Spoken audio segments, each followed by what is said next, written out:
दोस्तों नमस्कार। भारत के संविधान ने जो बेसिक स्ट्रक्चर बनाया था गवर्नेंस का, उसमें तीन स्तंभ दिए थे। एक था जुडिशरी का, दूसरा था लेजिस्लेटिव का जो कानून बनाएगी, जो हमारी संसद है, और तीसरा जो कार्यपालिका, जिसको हम बोल सकते हैं ब्यूरोक्रेसी, जो कानून के हिसाब से देश का संचालन करेगी। और कानून में अगर कहीं कंफ्यूजन हो जाता है तो इसका निर्धारण के लिए जुडिशरी का स्थापना की गई थी। अब सवाल इस बात का है कि क्या जुडिशरी के अलावा जो कानून के हिसाब से, संविधान के हिसाब से बाकी जो संवैधानिक संस्थाएं बनी हैं, क्या वो सब इनकॉम्पिटेंट है? क्या वो सब करप्ट है? क्या संविधान निर्माताओं को ये नहीं लगता था कि हिंदुस्तान में सबके सब लोग करप्ट होंगे एक्सेप्ट जुडिशरी? ये सवाल बड़ा अजीब है, लेकिन ये सच्चा सवाल है, क्योंकि इस पे बहुत बहस इस समय देश में चल रही है। और इसका आधार ये है कि अभी भारत सरकार ने राज्यसभा में एक बिल पेश किया है जिसमें अपॉइंटमेंट ऑफ इलेक्शन कमिश्नर्स को लेके कुछ प्रावधान किए गए। दोस्तों, आपको याद होगा कुछ समय पहले जब इलेक्शन कमिश्नर का अपॉइंटमेंट हुआ था तो वो मुद्दा सुप्रीम कोर्ट गया था, और सुप्रीम कोर्ट ने उस मुद्दे पे इस बात को ये कहा था कि जिस तरह से इलेक्शन कमिश्नर का अपॉइंटमेंट हुआ है वो ठीक नहीं है।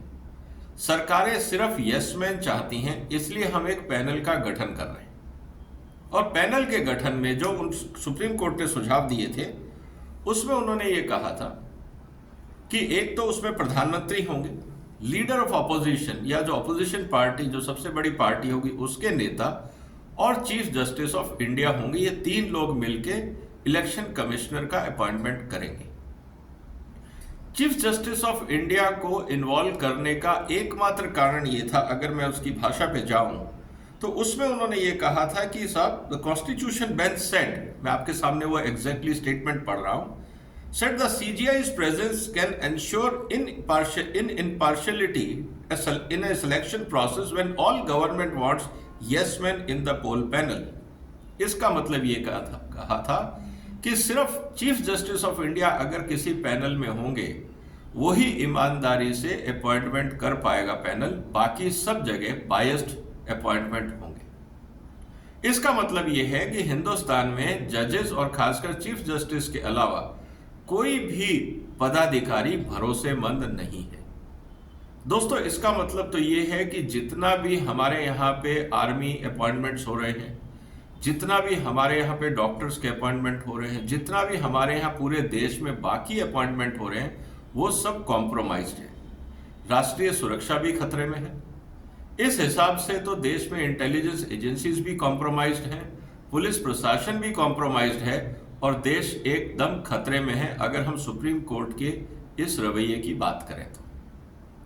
दोस्तों, यहाँ पे एक सबसे बड़ा सवाल ये उठता है कि जब संविधान के अंदर सेपरेशन ऑफ पावर की बात कही गई है कि जुडिशरी, लेजिस्लेटिव और एग्जीक्यूटिव इंटरफियर नहीं करेगी, और लेजिस्लेटिव जुडिशरी और एग्जीक्यूटिव में इंटरफियर नहीं करेगा, तो सुप्रीम कोर्ट को यह कहना कि जब तक सीजेआई एक एग्जीक्यूटिव पोजीशन में या एक कॉन्स्टिट्यूशनल अथॉरिटी की अपॉइंटमेंट में जब तक जजेस नहीं बैठेंगे, जो टेक्निकली कन्फ्लिक्ट ऑफ इंटरेस्ट है, क्योंकि उसमें जजेस का कोई रोल नहीं है, ये एग्जीक्यूशन कैसे हो, देश कैसे चले, ये जिम्मेवारी सरकार की होती है। लेकिन जिस तरह से जजेस ने यह घोषणा करी कि जब तक हम नहीं किसी कमेटी में या पैनल में होंगे, तब तक इस देश में कोई भी ईमानदार आदमी का अपॉइंटमेंट नहीं हो सकता, ये वो पैनल कभी भी निष्पक्ष नहीं हो सकता। क्या ये अपने आप में ये कहने की बात नहीं है कि पूरे देश में सिर्फ जजेस के अलावा कोई ईमानदार नहीं है, किसी पे हम भरोसा नहीं कर सकते? क्या ये पूरे देश की मर्यादा और सम्मान पे क्वेश्चन मार्क नहीं था? ये आज बहुत बड़ा सवाल है। मुद्दा इसलिए भी गंभीर हो जाता है कि जब हम ये बात कर रहे हैं तो जो इस इलेक्शन कमीशन ऑफ इंडिया का जो पैनल है, उसमें आपको पता है कि एक चीफ इलेक्शन कमिश्नर होते हैं और दो कमिश्नर होते हैं। और इसमें इंपॉर्टेंट बात यह है कि अभी तक इलेक्शन कमिश्नर का अपॉइंटमेंट कैसे होगा, इसके लिए कानून नहीं था, सरकार नॉमिनेट करती थी। लेकिन जब सुप्रीम कोर्ट ने यह जजमेंट दे दिया कि ये 3 मेंबर्स का पैनल बनेगा, तो आज भारत सरकार ने राज्यसभा के अंदर एक बिल पेश किया है जिसमें से चीफ जस्टिस ऑफ इंडिया को हटा दिया गया है। उसमें कहा है कि prime minister and leader of opposition और जो कंसर्न मंत्री होंगे वो इस बात का ध्यान रखेंगे कि इलेक्शन कमिश्नर का अपॉइंटमेंट कैसे। मुझे लगता है कि संविधान की मर्यादा को बचाने के लिए ये बहुत जरूरी था, क्योंकि अगर हर चीज के अंदर हम जजेस को बैठाना शुरू कर देंगे तो और ये कहेंगे कि जब तक जजेस नहीं होंगे तब तक ईमानदार सरकार नहीं हो सकती, ईमानदार प्रशासन नहीं हो सकता, तो मुझे लगता है कि कहीं ना कहीं ये जो फंडामेंटल स्ट्रक्चर था कॉन्स्टिट्यूशन का, सेपरेशन ऑफ पावर, उसका भी उल्लंघन था। अब सवाल इस बात का है कि जजेस बार बार इस तरह की बातें क्यों करते हैं। 75 साल में आज तक कई बार, कोई पहली बार तो इलेक्शन कमीशन बन नहीं रहा, ये तो कॉन्स्टिट्यूशनल प्रोविजन। आज तक किसी सुप्रीम कोर्ट जज ने ये नहीं कहा था कि साहब हमें इलेक्शन कमीशन पे भरोसा नहीं। हाँ, ऑपोजिशन पार्टीज के लोग जरूर सरकार के हर कदम को संविधान की उल्लंघना करते हुए सुप्रीम कोर्ट पहुंच जाते हैं, उनका अपना एक पॉलिटिकल एजेंडा है। लेकिन क्या सुप्रीम कोर्ट के जजेस को यह नहीं सोचना चाहिए था कि अगर हर चीज में जजेस ही बैठेंगे तो फिर देश में सैकड़ों पैनल हैं, सैकड़ों अपॉइंटमेंट होते हैं, हर जगह आप जजेस बैठाओगे।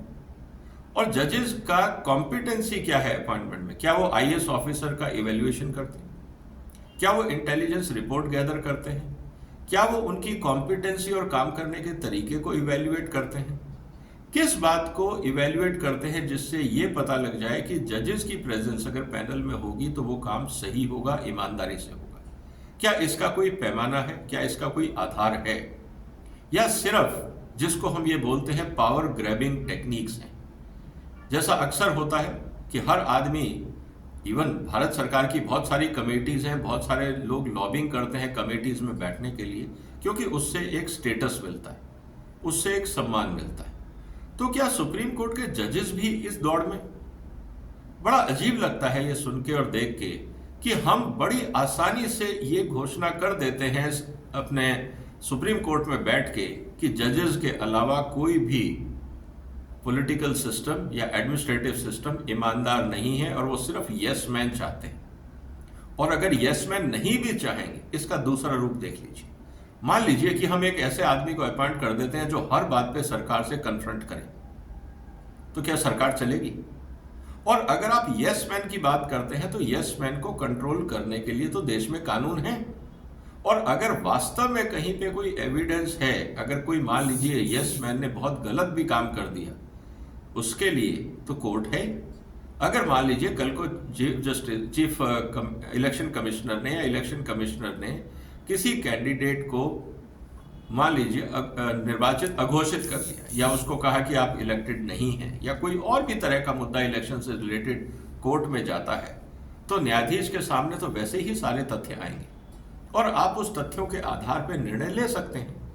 लेकिन अपॉइंटमेंट ऑफ इलेक्शन कमिश्नर को यह कहना कि जब तक न्यायाधीश नहीं होंगे तब तक वो इलेक्शन कमिश्नर सही नहीं होगा, उसकी इंटीग्रिटी पे हम क्वेश्चन करेंगे, तो क्या ये भारत की प्रतिभा को या भारत में जो हमारे सामाजिक संतुलन है या राजनीतिक संतुलन है या जो हम कह सकते हैं ब्यूरोक्रेटिक सिस्टम है जो इस देश को चलाने के लिए सब जरूरी है, क्या हम एक सिरे से उन सबको खारिज नहीं कर रहे?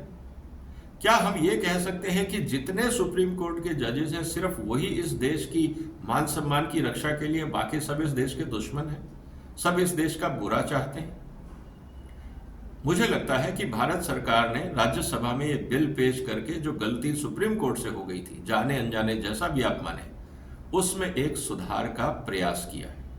और ये एक मैसेज सुप्रीम कोर्ट को जाना जरूरी है कि देखिए, संविधान की मर्यादा के हिसाब से हर चीज में अगर हम जजेस को बैठाना शुरू कर देंगे तो फिर बाकी संवैधानिक संस्थाओं का क्या होगा? क्योंकि आप तो राष्ट्रपति द्वारा अध्यादेश अगर पारित होता है आप उसकी भी समीक्षा करेंगे, अगर केंद्र सरकार द्वारा कोई अपॉइंटमेंट होता है आप उसकी भी समीक्षा करेंगे, अगर कल को भारत सरकार कोई हथियार खरीदती है आप उसकी भी समीक्षा करेंगे, अगर देश के अंदर बीजेपी शासित राज्यों में अगर कहीं पे दंगे होते हैं आप उसकी भी समीक्षा करेंगे, लेकिन ऑपोजिशन पार्टी के मुद्दों पे आप समीक्षा नहीं करेंगे।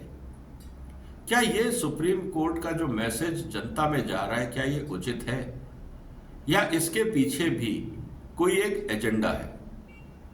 क्योंकि आम आदमी को न्याय नहीं मिलता, लेकिन छुट्टी वाले दिन वेकेशन बेंच को दो बार बैठा के एक अपराधी प्रवृत्ति वाले व्यक्ति को बेल दे दी जाती है और उसके लिए मंडे तक का भी इंतजार नहीं किया जाता।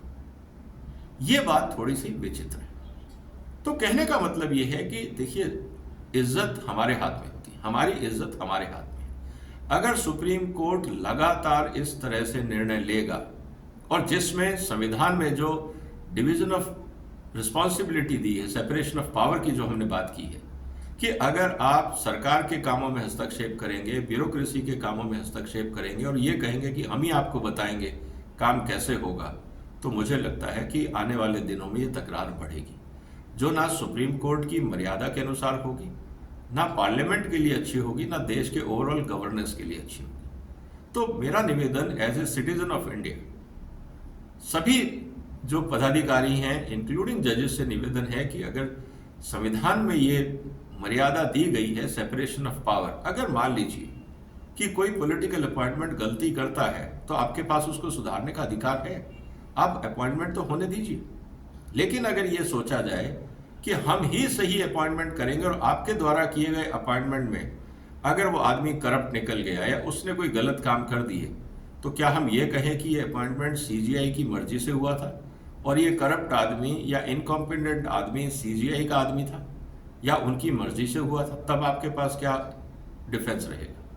तो मुझे लगता है कि सुप्रीम कोर्ट को इस बात को समझना होगा कि हर चीज में अगर आप इंटरफियर करेंगे तो वो देश के लिए उचित नहीं है। इससे देश की संस्थाओं की गरिमा घटती है। जितनी भी हमारी संवैधानिक संस्थाएं हैं, जैसी भी हैं, वो संविधान के हिसाब से हैं, उनके पीछे एक ऑब्जेक्टिव है। ये बात भी सही है कि लोग गलती करेंगे, लेकिन अगर गलती नहीं करेंगे और सुधार नहीं होगा, सिस्टम इंप्रूव नहीं होंगे, तो गवर्नेंस कैसे इंप्रूव होगा? तो गलती एक part of process of learning होता है। और अगर सब कुछ ठीक ही है, मैं ये कहता हूं कि अगर मान लीजिए न्यायपालिका सब कुछ ठीक करती है, तो फिर रिव्यू पिटीशन का प्रोविजन क्यों है? फिर हाई कोर्ट के जजमेंट को सुप्रीम कोर्ट में चैलेंज क्यों दिया जाता है? क्योंकि हाई कोर्ट के जजेस तो बाद में सुप्रीम कोर्ट में आके बैठते हैं। जो वकील हाई कोर्ट के या सुप्रीम कोर्ट के सामने अपीयर होते हैं, वही तो जज बनते हैं बाद में। कहने का मतलब क्या है? कहने का मतलब यह है कि अगर हमें यह लगता है कि गलतियां नहीं होंगी, तो सबसे पहले जुडिशरी से रिव्यू पिटीशन का कॉन्सेप्ट हटा देना चाहिए। लेकिन ऐसा नहीं है। जुडिशरी को भी पता है कि प्रोसेस के अंदर गलतियां हो सकती हैं और उसको सुधार के लिए आप हायर कोर्ट जा सकते हैं या उसी कोर्ट में रिव्यू पिटीशन डाल सकते हैं। कहने का मतलब ये है कि अगर जुडिशरी ने रिव्यू और रिवीजन का ऑप्शन दे रखा है, तो क्या ब्यूरोक्रेसी में गलतियां नहीं हो सकती? क्या पॉलिटिकल सिस्टम में गलतियां नहीं हो सकती? तो इतना विचलित होने की क्या जरूरत है? अगर गलतियां बहुत ज्यादा नुकसानदेह है, तो जो अफेक्टेड पार्टी है उसको राहत देने के लिए तो संविधान ने न्यायालयों का स्थापना की है। After all high court, supreme court किस लिए है? तो जो अफेक्टेड पार्टी है वो आप तक पहुंचेगा, आप उसको न्याय दे सकते हैं। लेकिन अपॉइंटमेंट की प्रक्रिया में दखलंदाजी करना, क्या ये संविधान के हिसाब से है? क्या ये जजेस को शोभा देता है? क्योंकि जब आपके जजेस की अपॉइंटमेंट की बात आती है, तब हम कहते हैं कॉलेजियम में हम पॉलिटिकल रिप्रेजेंटेटिव नहीं बैठाएंगे, एग्जीक्यूटिव रिप्रेजेंटेटिव नहीं बैठाएंगे। क्यों? क्या आपको उन पर भरोसा नहीं?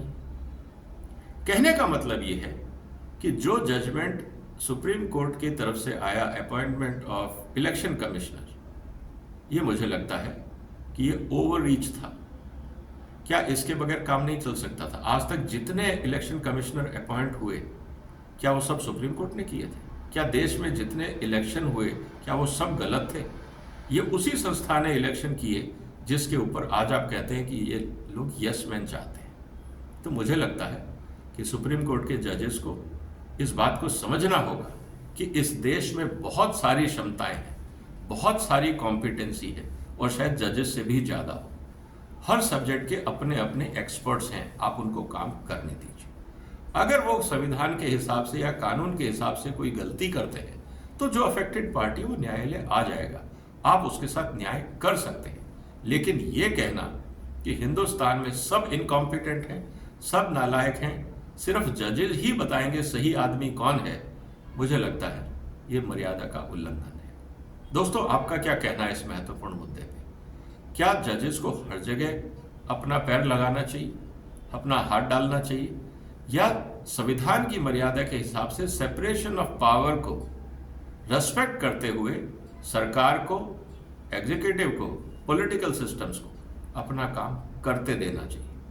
क्योंकि गलतियां अगर होती भी हैं तो उसका सुधार का रास्ता भी सिस्टम में है। आपका क्या कहना है दोस्तों इस मुद्दे में? आप इस वीडियो को शेयर कर सकते हैं। अगर आपने इस चैनल को सब्सक्राइब नहीं किया है तो आप कर सकते हैं। फिर मुलाकात होगी एक और महत्वपूर्ण मुद्दे के साथ। तब तक आप अपना ध्यान रखिएगा। वंदे मातरम।